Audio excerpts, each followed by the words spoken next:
चारि चकिया धक्का मधु प्रधान नामक व्यक्ति गुरुतर अवस्था।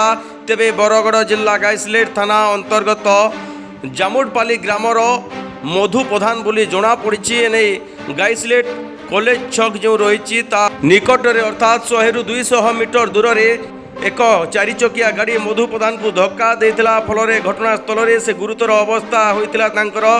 गुरुतर अवस्था मेडिकल को नि सूचना रही। तेरे हूँ चित्र जे गाइसलेट कॉलेज छक निकटरे दुर्घटना घटी यही व्यक्ति गुरुतर अवस्था देखा मिली। जहाँ चित्र सामना को आसूची गुरुतर अवस्था मेडिकल को नि जना पड़ी।